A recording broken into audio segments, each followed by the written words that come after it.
Hello aspirants, class एमएट academy में आपका फिर से स्वागत है। एमएट, हाँ अच्छा वो सॉरी, हाँ आज ये हमारी क्लास जो है ये हमारी क्लास 8 है पॉलिटी की।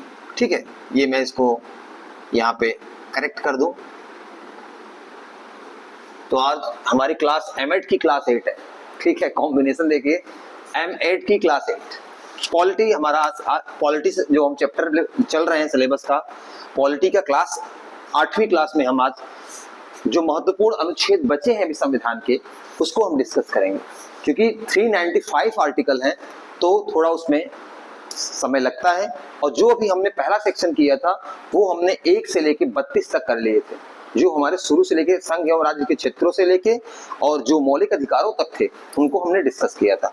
अब हम चलते हैं आगे के अनुच्छेदों के बारे में डिस्कशन के लिए। अब देखिए इंपॉर्टेंट आर्टिकल में अब हम बात करेंगे, हमारा 32 तक हो गया था। ठीक, अब हम बात करेंगे आर्टिकल, मैं एक बार लिख देता हूं उसके बाद मैं डिस्कस करूंगा। आर्टिकल 39, आर्टिकल 44, ये यूनिफॉर्म सिविल कोड वाला है। आर्टिकल 39, 44, अच्छा एक क्रम में करते हैं।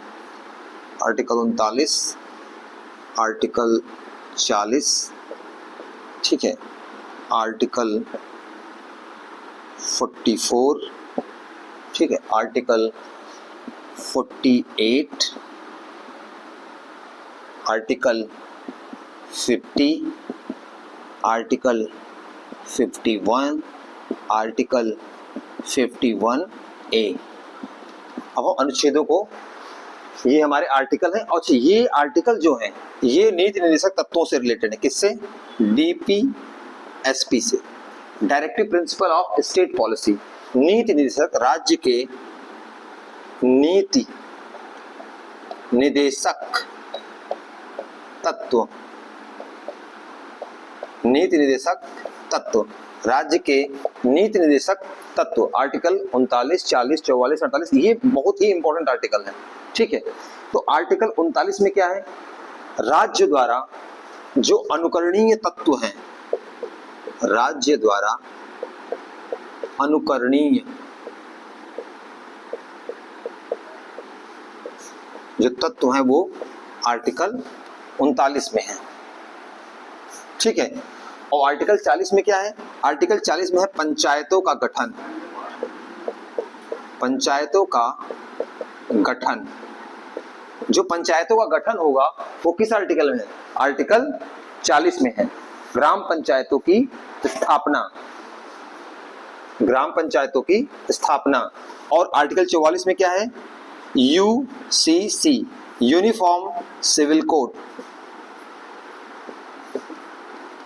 ये कई बार आया हुआ है, इसको याद रखिएगा। यूनिफॉर्म सिविल कोड, समान नागरिक संहिता, समान नागरिक संहिता। देखिए 395 आर्टिकल है तो हमें बहुत फास्टली चलना पड़ेगा तभी काम हो पाएगा। आर्टिकल 48, 44 हो गया। अच्छा एक इसमें 44 हो गया यूनिफॉर्म सिविल कोड का, 40 हो गया पंचायतों का गठन या ग्राम पंचायत भी लिख सकते हैं, ग्राम पंचायतों का गठन। 39 हो गया राज्य द्वारा अनुकरणीय तत्व। अच्छा 39 में एक पार्ट भी है, 39A, 39A, समान कार्य के लिए निःशुल्क न्याय, निःशुल्क न्याय। जो न्याय की पहुंच है वो निःशुल्क हो, जिससे मैक्सिमम लोगों तक न्याय पहुंच सके, उसकी बात की गई है इसमें। निःशुल्क न्याय की बात की गई है। निःशुल्क विधिक सहायता मिल सके, जो विधिक सहायता हो, क्योंकि क्या होता है कि जो कोर्ट है, सुप्रीम कोर्ट, हाई कोर्ट, यहाँ पे बहुत ही महंगी, वकीलों के बहुत ही महंगे चार्जेस हैं, हाँ कॉस्ट बहुत ज्यादा है। तो यहाँ पे निःशुल्क विधिक सहायता की बात की गई है। जो लीगल हेल्प हो वो निःशुल्क हो, निःशुल्क विधिक सहायता और समान न्याय की बात की गई है 39A में, 39A में। ठीक है, 40 में ग्राम पंचायत, 44 में UCC, समान नागरिक संहिता। ठीक, इसको आप नोट कर लीजिए, उसके फिर हम आगे चलते हैं। आर्टिकल 48, आर्टिकल 48 में आपका है पर्यावरण से संरक्षण का जो है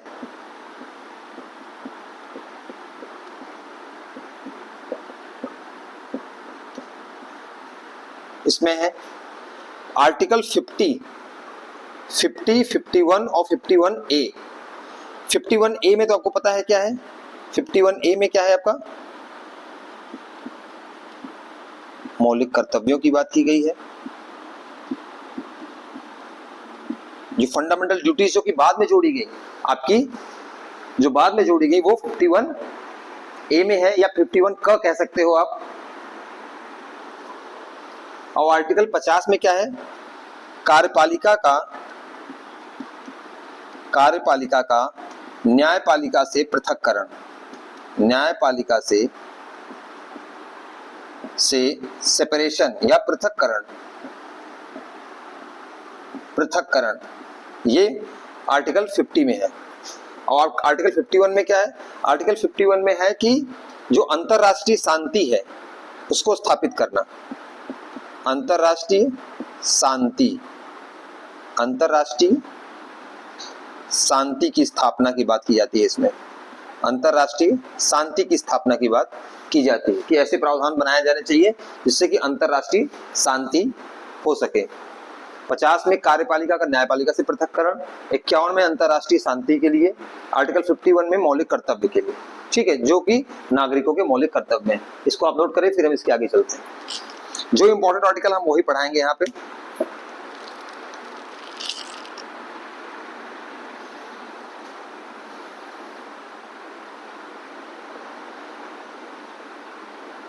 इसको आप नोट कर लीजिए। फिर इसमें एक आर्टिकल आप और जोड़ लीजिए। एक आर्टिकल पूछ लेता है कभी भी, आर्टिकल 45 के बारे में पूछा गया है, एक दो क्वेश्चन।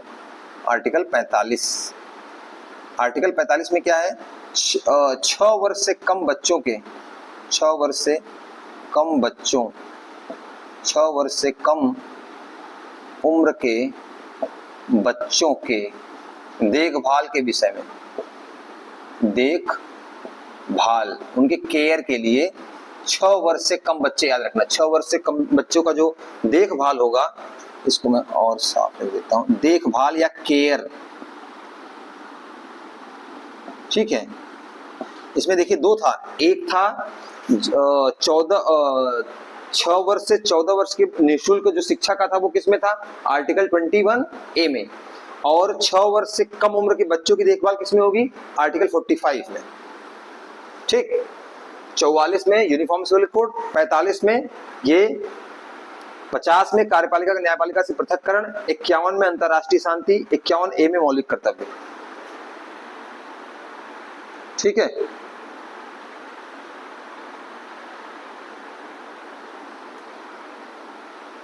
इसको आप नोट करें, फिर हम आगे चलेंगे। बाकी जब डीपीएसपी हम पढ़ेंगे तो इसको डिटेल में पढ़ना ही है। ठीक है, अभी डीपीएसपी पढ़ना, अभी तो हम एक इंपॉर्टेंट आर्टिकल की जो वो है जिससे आप एक जगह आर्टिकल लिख सकें और पूरा याद कर लें, इसलिए हम ये पढ़ा रहे हैं। अब देखिए, अब हमारे हो गए डीपीएसपी के आर्टिकल समाप्त हो गए और मौलिक कर्तव्यों के आर्टिकल समाप्त हो गए। अब हम इसको डिटेल में तो हम उसके चैप्टर में देखेंगे ही, अभी हम मोटे तौर पे देखें कि इसमें क्या क्या होता है। अब हम पदों को देखेंगे कि किस आर्टिकल से कौन सा पद है, पदों की बात अब की जाएगी। ठीक है, यह सबसे पहला पद आता है भारत का राष्ट्रपति। आर्टिकल, भारत का राष्ट्रपति किस आर्टिकल के तहत, तो आर्टिकल अनुच्छेद 52, अनुच्छेद 52 भारत के राष्ट्रपति, भारत के राष्ट्रपति। नोट कर लीजिए, स्टार लगा देता हूं मैं इस पे, स्टार याद रखना। भारत के राष्ट्रपति आर्टिकल 52। और इनके निर्वाचन की पद्धति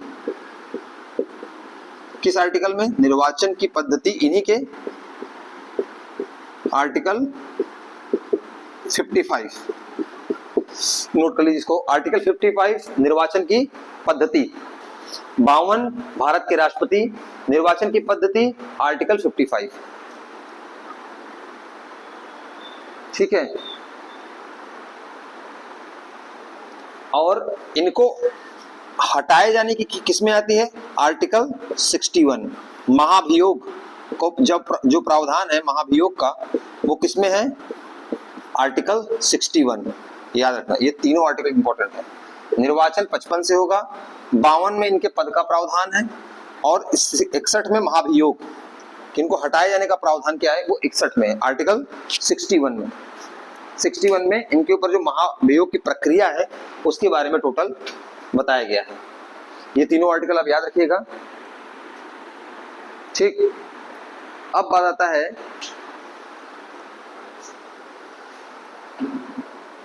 उपराष्ट्रपति के बारे में। इनकी शक्तियों के बारे में तो हम पढ़ेंगे ही आगे, अभी हम बस आर्टिकल को डिस्कस कर रहे हैं।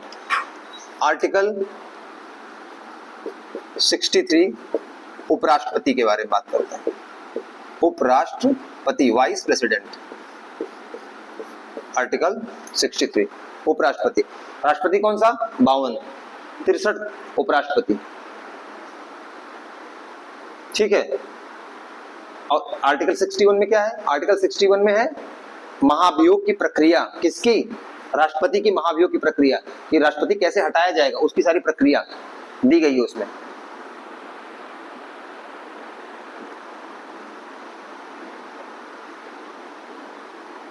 अच्छा, एक आर्टिकल ये हो गया। अब आर्टिकल 72 बहुत इंपॉर्टेंट आर्टिकल है। आर्टिकल 72, आर्टिकल 72 जो राष्ट्रपति की दया राष्ट्रपति की क्षमा की शक्ति जो होती है, क्षमादान की शक्ति, क्षमादान की शक्ति। इसमें क्या होता है? इसमें ये होता है राष्ट्रपति के पास ये ताकत होती है, अगर किसी को कैपिटल पनिशमेंट मिली हुई है, मतलब मृत्यु दंड मिला हुआ है, तो राष्ट्रपति के पास ये अधिकार है कि वो उनको उनके मृत्यु दंड को क्षमा कर सकता है। लास्ट पिटीशन ये होती है, आर्टिकल 72। लेकिन ये बाध्यकारी नहीं है, मतलब वो दे भी सकता है, नहीं दे सकता, वो उसका उनका डिसीजन है। आर्टिकल 72। और क्षमादान में हम जो पढ़ेंगे राष्ट्रपति की पावर, तो उसमें हम डिटेल में डिस्कस करेंगे कि क्षमादान में कितने प्रकार होते हैं। जैसे उसमें क्या होता है ना, केवल क्षमादान में केवल यही नहीं होता कि मृत्युदंड को माफ करना, उसमें किसी की सजा को कम करना भी होता है, किसी सजा की प्रकृति को कमजोर करना होता है। जैसे मान लीजिए किसी को 10 साल की, उसको 5 साल कर देना, किसी को मृत्युदंड मिली है उसको आजीवन कारावास में बदल देना। तो इसके अंतर्गत कई पार्ट है, तो उसको हम वहां डिस्कस करेंगे। अभी आर्टिकल 72 याद रखना, 72 राष्ट्रपति की क्षमादान की शक्ति। ठीक, 72। आर्टिकल 74, आर्टिकल 74 में क्या है? आर्टिकल 74 में है कि राष्ट्रपति को सलाह देने के लिए,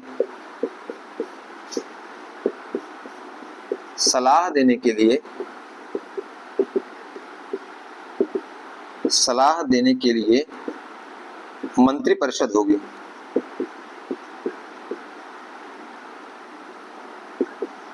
मंत्रिपरिषद होगी। ये जो प्रधानमंत्री और पूरी मंत्रिपरिषद होती है ना, उसका प्रावधान किसमें है? आर्टिकल 74 में। बहुत इंपॉर्टेंट है। ठीक है, ये कार्यपालिका का विस्तार कह सकते हो आप इसको, 74 को। सहायता और सलाह देने के लिए क्या होती है? मंत्रिपरिषद होती है। ठीक, अच्छा, अब 74 में मंत्रिपरिषद होती है। तो आर्टिकल 75 प्रधान पीएम की जो नियुक्ति होती है, राष्ट्रपति जो करता है उसके बारे में है। पीएम की नियुक्ति राष्ट्रपति के द्वारा, राष्ट्रपति के द्वारा, पीएम की नियुक्ति राष्ट्रपति के द्वारा, आर्टिकल 75। ठीक, पीएम, देखो पीएम की जो नियुक्ति होती है राष्ट्रपति करता है, फिर और जो मंत्री होते हैं उनकी नियुक्ति पीएम के सलाह पर करता है राष्ट्रपति। पीएम के सलाह पर प्लस पीएम के सलाह पर अन्य मंत्रियों की नियुक्ति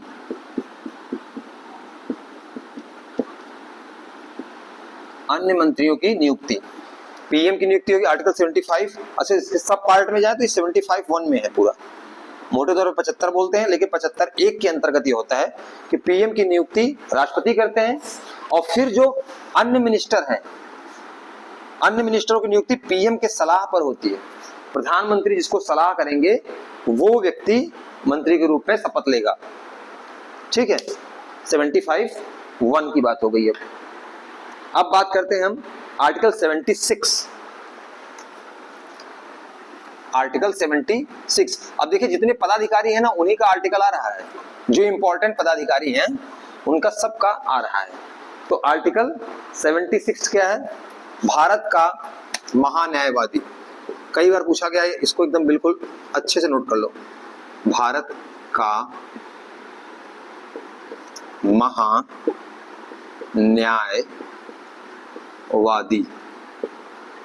भारत का महान्यायवादी, आर्टिकल 76, इसको नोट कर लीजिए आप। आर्टिकल 76 हो गया, भारत का महान्यायवादी। अब देखिए 3 आर्टिकल आएंगे एक साथ, शॉर्ट ट्रिक से इसको याद करेंगे, आपको याद हो जाएगा एक बार में। आर्टिकल 79, आर्टिकल 80, आर्टिकल 81, 3 है। देखिए ये है संसद के बारे में, ये है राज्यसभा के बारे में, राज्यसभा के बारे में, और ये है लोकसभा के प्रावधान के बारे में। ठीक, 79, 80, 81 याद रखना, ये काफी एग्जाम में कई बार आया हुआ है। आर्टिकल 79, 80, 81। तो 79 संसद के गठन के बारे में बोलता है, संसद के गठन, यहाँ राज्यसभा और यहाँ लोकसभा। 79, 80, 81 तीनों एक साथ याद रखना। आज को तरीका मैं बता दे रहा हूँ, इसका तरीका है सरल। सरल लिखिए, सरल। 79, 80, 81, 79, 80, 81। स से संसद, आर से राज्यसभा, एल से लोकसभा। तो इसको याद करने का तरीका बता दिया। बाकी अगर आपको याद होता है नॉर्मली तो बिल्कुल याद कर लीजिए, तरीका भी यूज कर सकते हैं। संसद के गठन में 79, राज्यसभा में 80, लोकसभा में 81। ठीक है, इसको नोट कर लीजिए।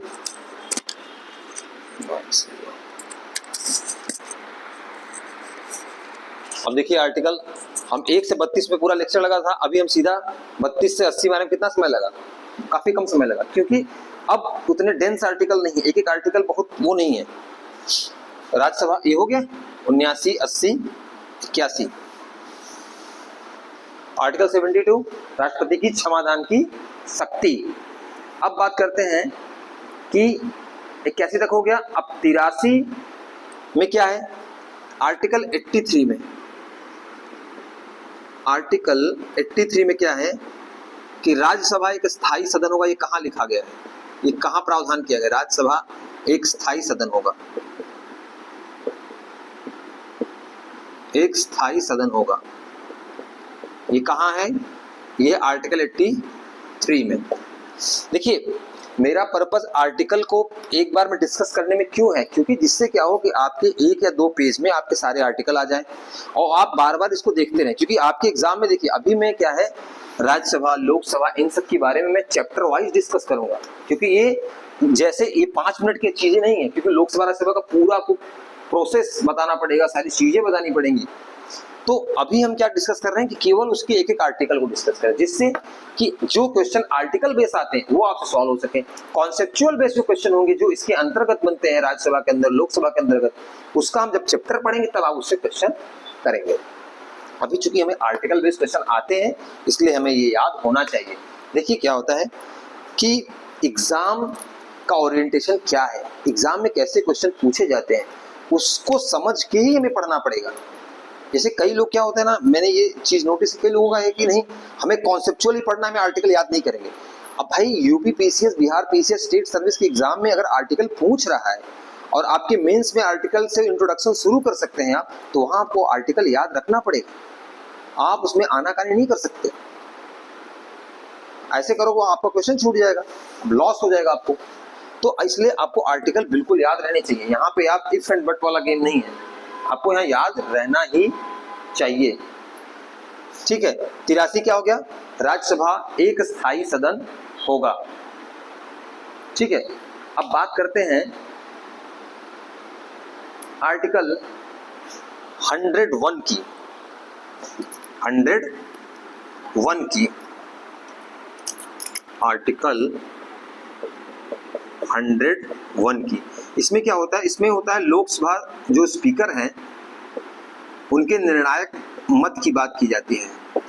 निर्णायक मत ये कब देते हैं, ये जब टाई हो जाता है ना, उस स्थिति में इसका यूज किया जाता है निर्णायक मत का। तो आर्टिकल 101 इसको आप नोट कर लीजिए। आर्टिकल 101 ये कब होता है, जब टाई हो जाता है, पक्ष और विपक्ष के मत बराबर होने की स्थिति में लोकसभा स्पीकर निर्णायक मत देते हैं। आर्टिकल 108 ये बहुत इंपॉर्टेंट आर्टिकल है आपका, बहुत इंपॉर्टेंट आर्टिकल है आपका। आर्टिकल 108 क्या है, यह सदनों की संयुक्त बैठक से रिलेटेड है। सदनों की संयुक्त, ज्वाइंट सेटिंग ऑफ सदन, संयुक्त बैठक, ज्वाइंट सेटिंग। जब ज्वाइंट सेटिंग करते हैं हम लोकसभा में ही राज्यसभा को बुला के, जब क्या कहते हैं मतभेद होने की स्थिति में, तो वहां पे क्या करते हैं, सदनों की संयुक्त बैठक करते हैं। किस आर्टिकल के तहत होता है, आर्टिकल 108। ये कई बार आया हुआ है, स्टार 3 स्टार, इसको बहुत अच्छे से नोट कर लीजिए। सदनों की संयुक्त बैठक, इसमें क्या होगा, राज्यसभा और लोकसभा दोनों को एक साथ बिठा लिया जाएगा और इसकी अध्यक्षता कौन करेगा, लोकसभा स्पीकर। याद रखना, जब सदनों की संयुक्त बैठक होती है तो वहां पे अध्यक्षता लोकसभा स्पीकर करते हैं। ठीक, आर्टिकल 108। आर्टिकल 109, अब हम बात कर देंगे आर्टिकल, इसको रुको मिटा दे, ये हो गया आपका आर्टिकल संयुक्त बैठक। आर्टिकल 109 और आर्टिकल 110 ये किससे रिलेटेड है, ये आपके धन विधेयक से रिलेटेड है। किससे, धन विधेयक से रिलेटेड है। तो ये है धन विधेयक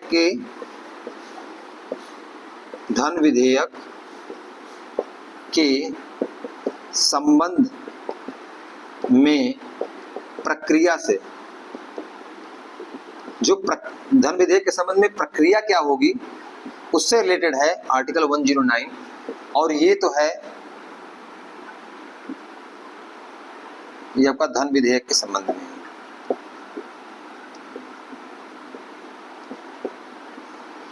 ठीक, तो ये दोनों आर्टिकल आप बिल्कुल याद रखिएगा। आर्टिकल 109 धन विधेयकों के संबंध में विशेष प्रक्रिया जो बताई जाती है उससे रिलेटेड है। विशेष प्रक्रिया के लिए प्रक्रिया कह लीजिए, ठीक है। और इसमें धन विधेयक की परिभाषा जिसमें ये होती है, इसमें धन विधेयक को परिभाषित किया गया है आर्टिकल 110 में कि धन विधेयक क्या होता है। ये हम बात करेंगे कब, जब हम मनी बिल पढ़ेंगे, जब हम मनी बिल वगैरह पढ़ेंगे। तो धन विधेयक की परिभाषा किसमें दी गई, आर्टिकल 1, ये सीधा क्वेश्चन आता है। आर्टिकल 110 धन विधेयक की परिभाषा, आर्टिकल 109 धन विधेयक के संबंध में विशेष प्रक्रिया। ठीक, ये दोनों आप नोट कर लीजिए, ये बहुत इंपॉर्टेंट है। उसके बाद हम फिर आगे चलते हैं आर्टिकल 112 के बारे में। आर्टिकल 112 बहुत इंपॉर्टेंट आर्टिकल है, जिसके प्रावधान में हम जो हम बजट कहते हैं ना, बजट, वो आर्टिकल 112 ही है। हालांकि बजट संविधान में शब्द नहीं है, वहां बोला जाता है वार्षिक वित्तीय विवरण। ये याद रखना आप लोग कि जो आर्टिकल 112 है, 112 है, आर्टिकल 112 इसे बोलते हैं वार्षिक वित्तीय विवरण। वार्षिक वित्तीय विवरण, या ऑप्शन में हम बजट भी बोल देते हैं, लेकिन ये बजट शब्द संविधान में नहीं है। बजट शब्द संविधान में नहीं है, ठीक है। बजट शब्द संविधान में नहीं है, लेकिन इसको बजट भी बोलते हैं। वार्षिक वित्तीय विवरण आर्टिकल 112, इसको आप नोट कर लीजिए।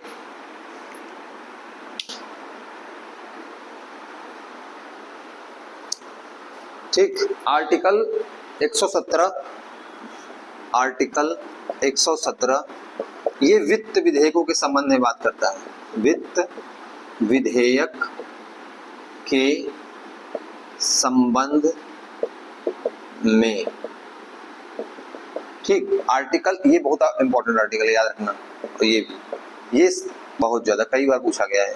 बजट वार्षिक वित्तीय विवरण के नाम से बोलेगा, बजट बोलेगा तो आर्टिकल 112, लेकिन बजट शब्द संविधान में नहीं है, याद रखिएगा। बजट शब्द जो है वो संविधान में नहीं है।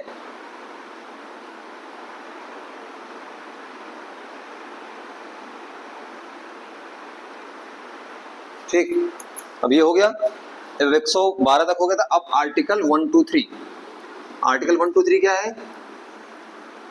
राष्ट्रपति की अध्यादेश की शक्ति। आर्टिकल 123 राष्ट्रपति की अध्यादेश की,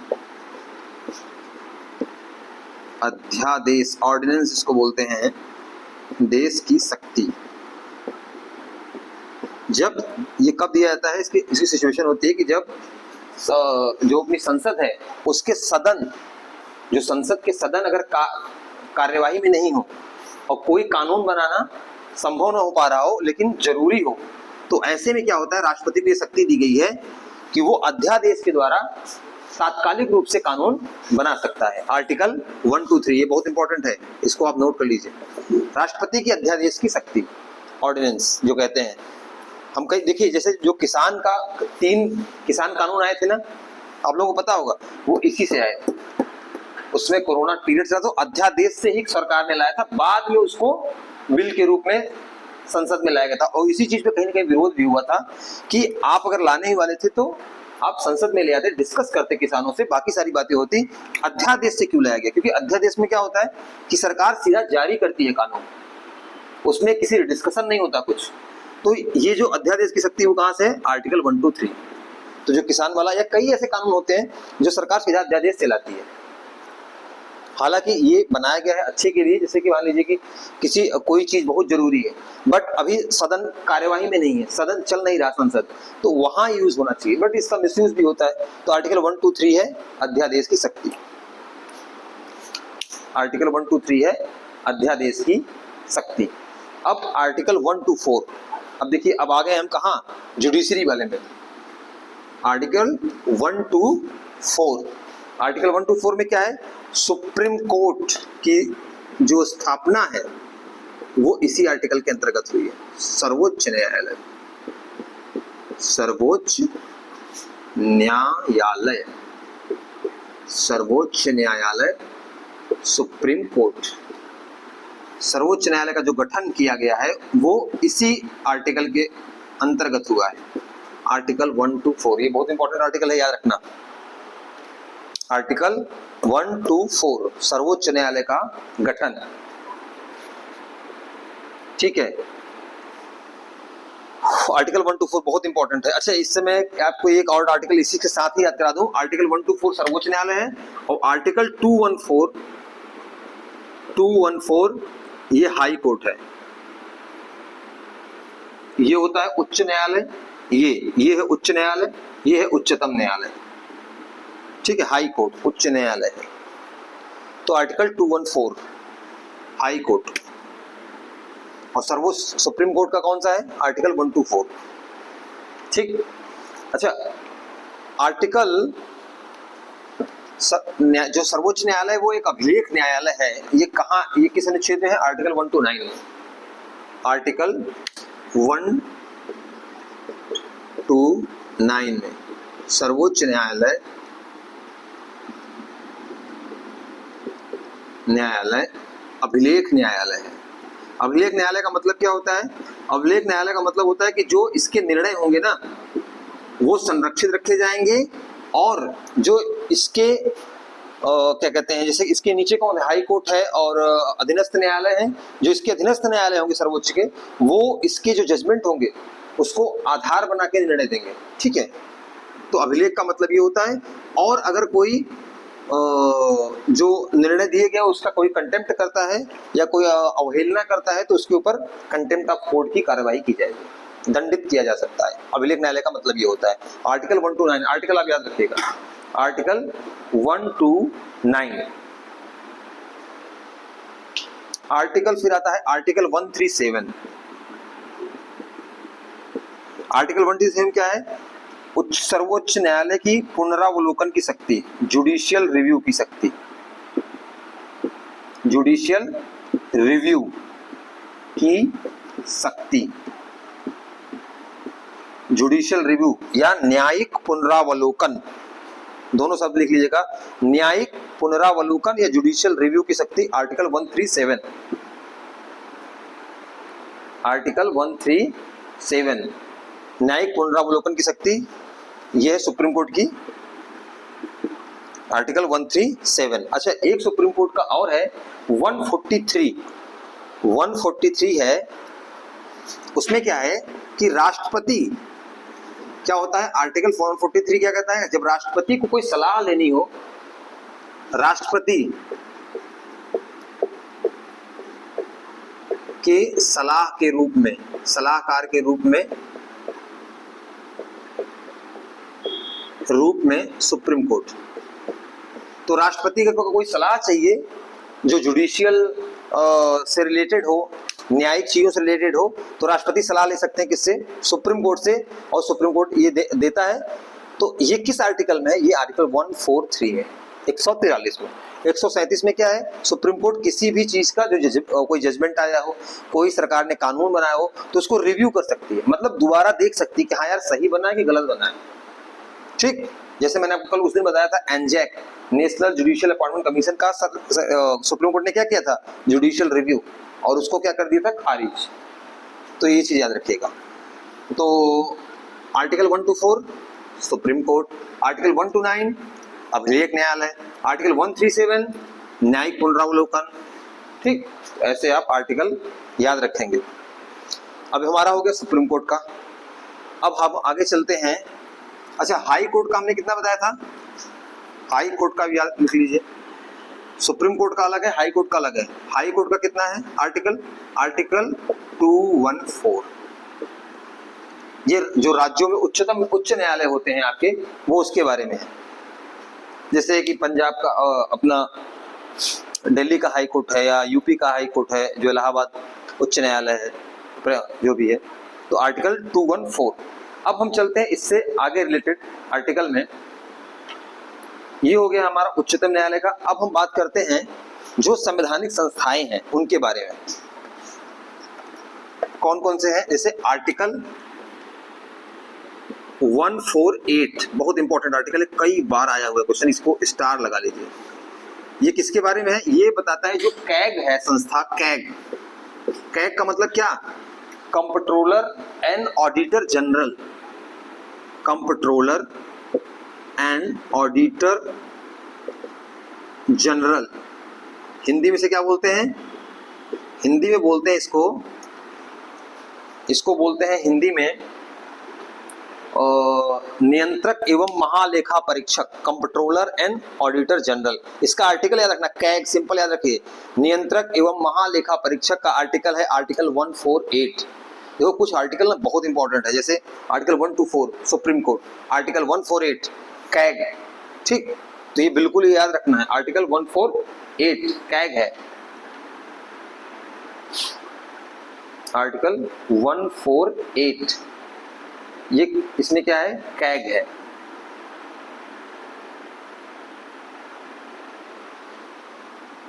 इसको आप याद कर लीजिएगा, ये कई बार आया हुआ है। अच्छा, जैसे हमने पीएम के बारे में बात की थी कि प्रधानमंत्री की जो क्या कहते हैं काउंसिल ऑफ मिनिस्टर है, वो राष्ट्रपति की सहायता के लिए होंगे, तो वो किसमें है? आर्टिकल 74 में। अब ऐसे ही जैसा सिस्टम अपने यहाँ क्या पार्लियामेंट्री सिस्टम है, तो जैसा सिस्टम संघ में है, केंद्र में है, वैसा ही कहाँ है? राज्यों की विधानसभाओं में है। तो वहां पे भी 2 आर्टिकल आते हैं जिसमें काउंसिल ऑफ मिनिस्टर की बात की गई है और सीएम की बात की गई है। तो वो किसमें की गई है? वो की गई है आपकी आर्टिकल 160 162 और 164 में, 162 व 164 एक में। इसमें क्या क्या है? राज्य की कार्यपालिका शक्ति का विस्तार होगा, राज्य की कार्यपालिका शक्ति का विस्तार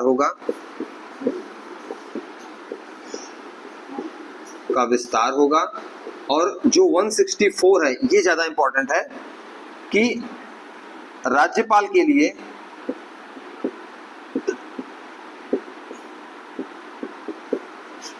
मुख्यमंत्री व मंत्री परिषद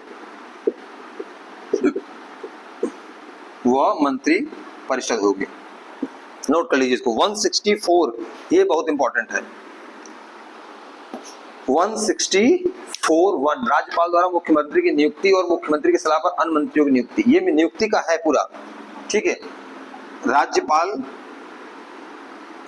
के द्वारा नियुक्ति, राज्यपाल के द्वारा नियुक्ति, राज्यपाल के द्वारा नियुक्ति किसकी? मुख्यमंत्री की, और मुख्यमंत्री की सलाह पर मंत्रिपरिषद की नियुक्ति, दोनों चीजें होती हैं। राज्यपाल के द्वारा मुख्यमंत्री की नियुक्ति और मुख्यमंत्री की सलाह पर मंत्रिपरिषद की नियुक्ति आर्टिकल 164 में। इसको आप नोट कर लीजिए, ये बहुत इंपॉर्टेंट है।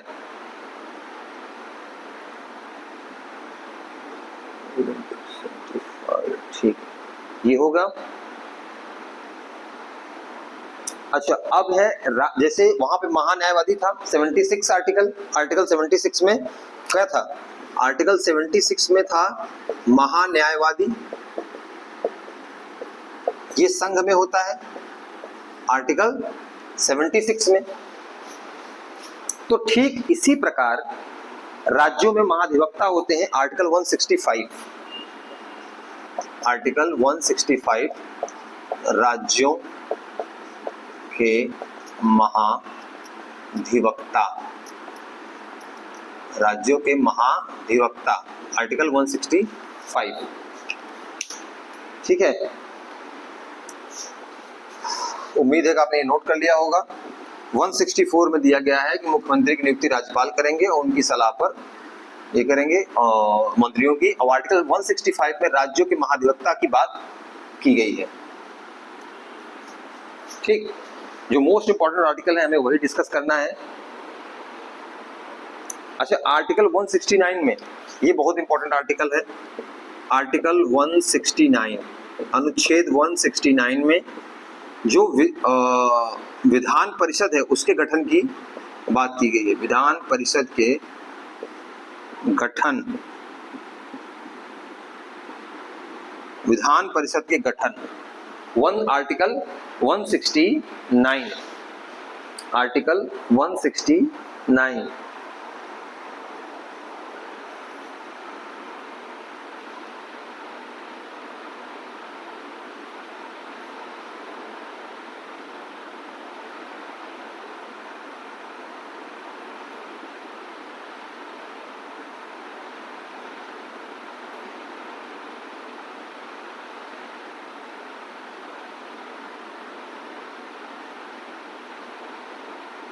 ठीक है, अब हम बात करते हैं, ये हो गया आर्टिकल 169 विधान परिषद के गठन की बात कर रहा है। आर्टिकल 214 क्या था? आपको बताया था मैंने, आर्टिकल 214 हाई कोर्ट के न्यायालय के लिए था। आर्टिकल 124 क्या था? सुप्रीम कोर्ट के न्यायालय के लिए था। अच्छा, उच्च न्यायालय का अभिलेख न्यायालय होगा, वो आर्टिकल 215 है। अब भाई उसका याद किया तो उसका भी याद कर लीजिए, हाई कोर्ट अभिलेख न्यायालय।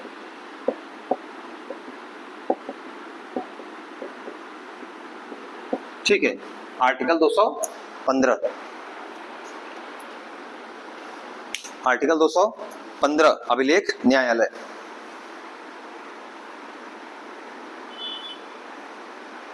अच्छा, अब हाई कोर्ट को जो रिट की शक्ति मिलती है किस आर्टिकल के आधार पर? रिट की शक्ति जैसे सुप्रीम कोर्ट को किसके तहत मिलती है रिट की शक्ति? आर्टिकल 32।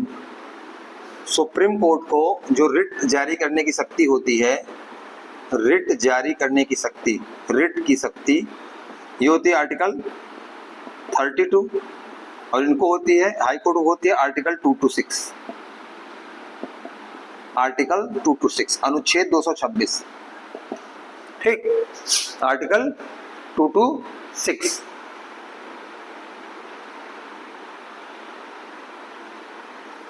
संघ राज्य क्षेत्रों के प्रशासन की बात जो की गई है वो किसमें की गई है? संघ राज्य क्षेत्रों के प्रशासन की बात 239 में, आर्टिकल 239 संघ राज्य क्षेत्रों के प्रशासन, ठीक है, आर्टिकल 239। अच्छा, आर्टिकल 239 ए, आर्टिकल 239 ए दिल्ली से रिलेटेड है ये, आर्टिकल 239 ए का सब पार्ट है, ए में है, 39 ए मोटे तौर पे बोल के ए के पार्ट में है दिल्ली, जो एक यूटी के रूप में है दिल्ली के बारे में, एनसीटी दिल्ली बोल सकते हो, ठीक है। ये किसमें प्रावधान है? जो संघ राज्य क्षेत्र दिल्ली है, ये किस आर्टिकल में है? ये आर्टिकल 239 ए में है, आर्टिकल 239 ए में है, ठीक है, 239 ए में है।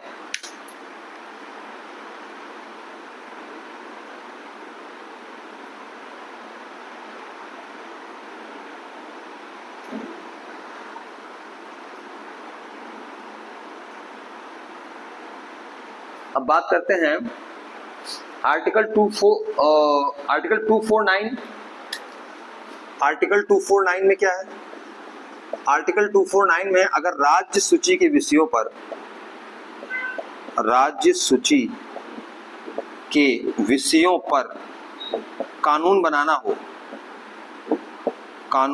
हो तो उसमें जो राज्यसभा की भूमिका होती है उसके लिए है कि राज्यसभा की सहमति के आधार पे ही ये बन पाएगा। ये आर्टिकल 249 में दिया गया है, आर्टिकल 249 में, कि राज्य सूची के विषय पर अगर आपको कोई कानून बनाना है, राष्ट्रीय हित का कोई कानून हो, उसमें संसद की क्या शक्ति होगी, संसद की शक्ति के बारे में आर्टिकल 249 दिया गया है। राज्य सूची के विषयों पर संसद की शक्ति के बारे में दिया गया है, संसद की शक्ति, मोटे तौर पे संसद की शक्ति लिखी है।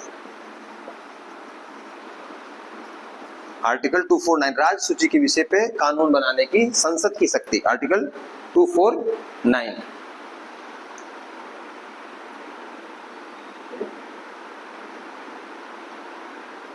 आर्टिकल, अब बात करेंगे अंतरराज्यीय परिषद, आर्टिकल 263, आर्टिकल 263 अंतरराज्यीय परिषद के बारे में बात करेंगे। वो किस आर्टिकल में आता है? आर्टिकल 263 अंतर राज्यीय इंटर स्टेट काउंसिल जो होती है, जिनका निर्माण होता है, ये किसमें है? आर्टिकल 263, याद रख लीजिएगा, यह एक संवैधानिक संस्था है, आर्टिकल 263, ठीक, अंतरराज्य परिषद के संबंध में, अंतरराज्य परिषद के संबंध में।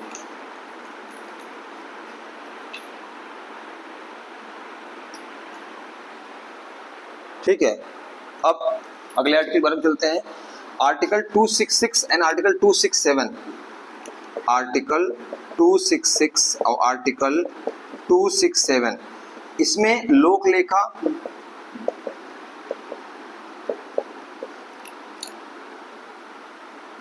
लोक लेखा निधि और इसमें जो आती है ये आकस्मिक निधि के बारे में बात की गई है। राष्ट्रपति के अंतर्गत ये होती है आकस्मिक निधि, कंटिजेंसी फंड, पब्लिक अकाउंट और कॉन्सोलिडेटेड फंड होता है संचित निधि। दो निधियां इसमें आती हैं, ठीक है, दो किसमें आती हैं? आर्टिकल 266 में, एक आर्टिकल किसमें आती है? आर्टिकल 267 में, आकस्मिक निधि, जो कि जिसकी शक्ति किसके पास होती है? राष्ट्रपति के पास होती है। 266 संचित निधि, लोकलेखा निधि, 267 आकस्मिक निधि। इसको आप नोट कर लीजिए, फिर मैं इसको रब करके आगे बढ़ते हैं। तो प्रावधान पूरा इसी में दिया गया है। अब मोस्ट इंपॉर्टेंट आर्टिकल है जो हर एग्जाम में आर्टिकल वाले सेक्शन में जरूर पूछता है, आर्टिकल 280 वित्त आयोग के बारे में। अभी आरओ के एग्जाम में भी पूछा था, आरओ का जो भी 2025 का पेपर हुआ था उसमें ही पूछा था वित्त आयोग का आर्टिकल 280। ठीक, वित्त आयोग का प्रावधान ये क्या करता है, ये जो मद से जो कर प्राप्त होते हैं तो उन करों का बंटवारा राज्यों और केंद्र के बीच में और विभिन्न राज्यों के बीच में कैसे किया जाता है उसके निर्देशांक बनाता है, उनके टर्म ऑफ रेफरेंसेस बनाता है।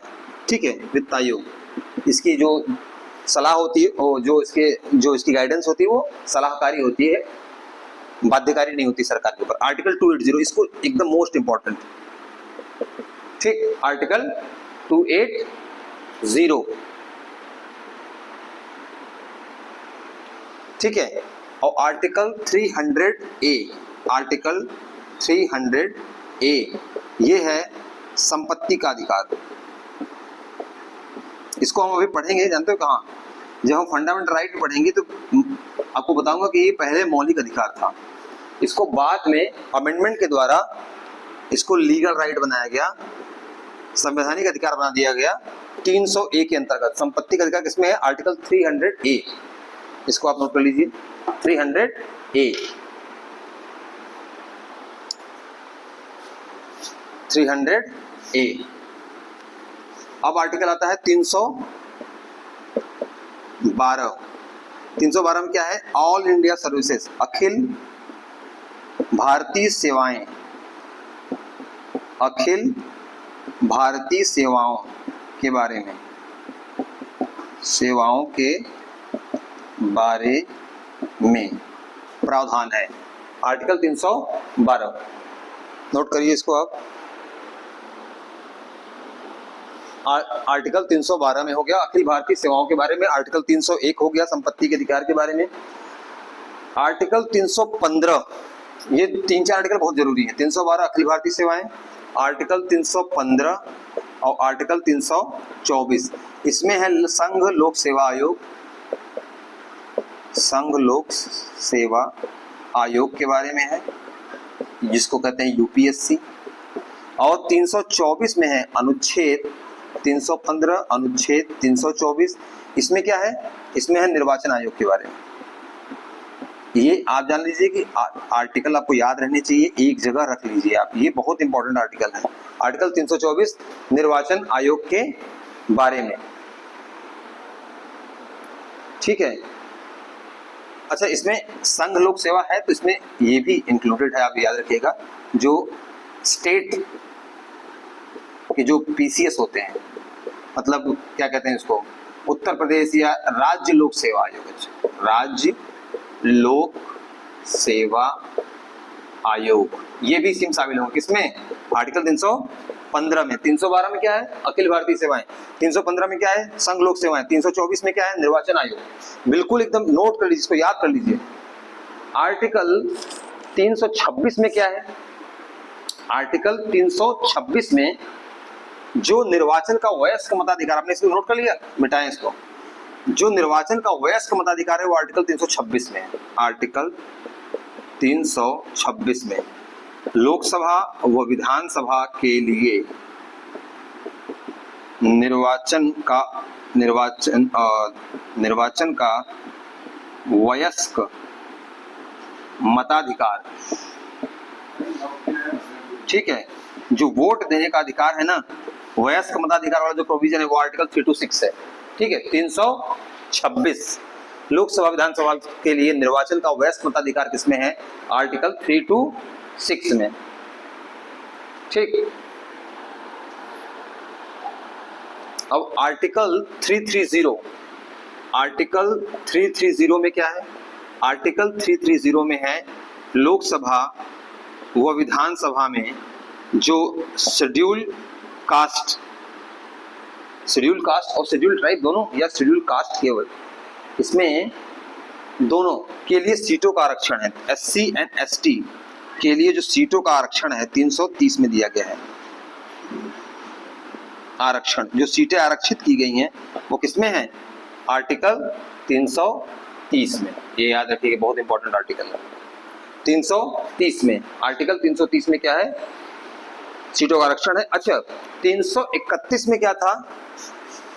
331 आपको बता दूं, इसमें था लोकसभा में जो एंग्लो इंडियन होते थे ना, उनके लिए था, एंग्लो इंडियन के लिए आरक्षण था। लेकिन ये बाद में 104 कॉन्स्टिट्यूशन अमेंडमेंट एक्ट से हटा दिया गया। ठीक है, 104 कॉन्स्टिट्यूशन अमेंडमेंट एक्ट से 331 को हटा दिया गया। इसमें था कि लोकसभा में आंग्ल भारतीय समुदाय को वो दिया जाएगा। ठीक, अब आर्टिकल आता है आपका, जैसे आर्टिकल 330 है ना, लोकसभा में SC ST के लिए आरक्षण, बिल्कुल ऐसे ही आर्टिकल 300, अच्छा जो आर्टिकल 330 है ये केवल लोकसभा है, सॉरी ये केवल लोकसभा है, लोकसभा में दिया गया है। और आर्टिकल 332 ये विधानसभा में SC ST को आरक्षण की बात करता है।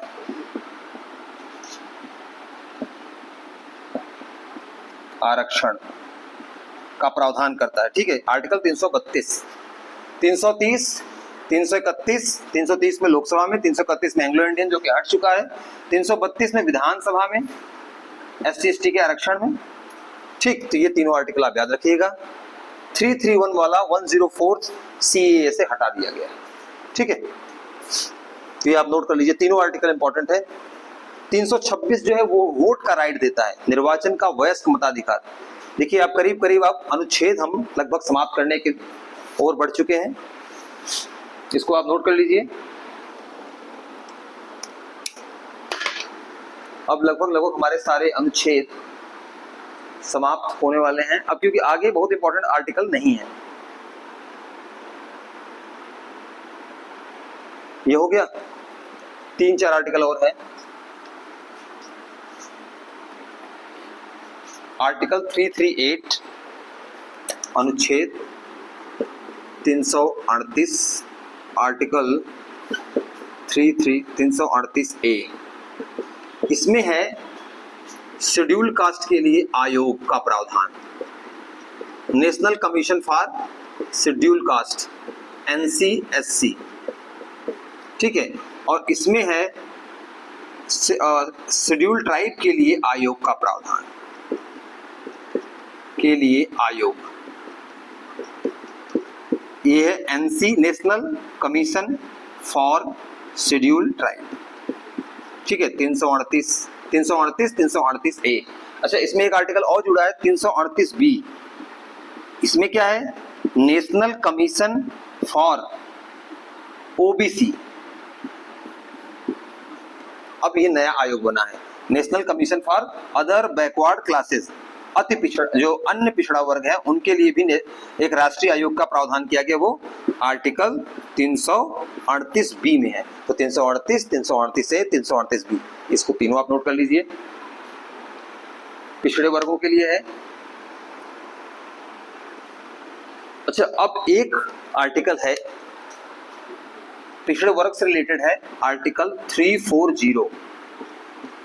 इसमें क्या कहा गया है? इसमें कहा गया है कि जो पिछड़े वर्ग हैं, समय समय पर पिछड़े वर्ग की स्थिति को, मतलब उनकी क्या कंडीशन है, पढ़ाई की, लिखाई की, संसाधनों पे पकड़ की, या क्या कहते हैं उनके आय की, इन सब बारे में जानकारी जुटाने के लिए एक आयोग का निर्माण होगा। स्थिति को जानने के लिए आयोग का निर्माण सरकार करेगी, राष्ट्रपति के द्वारा ये किया जा सकता है, आर्टिकल 340। और इसी के तहत जो हम कहते हैं ना मंडल कमीशन बना था, वो इसी आर्टिकल के तहत बना था, जिसके आधार पे हमें OBC कमीशन, जो OBC का आरक्षण मिला है, वो आर्टिकल 340 के तहत ही हुआ है। इस समय समय पर पिछड़ा वर्ग की स्थिति के लिए सरकार आयोग बनाएगी।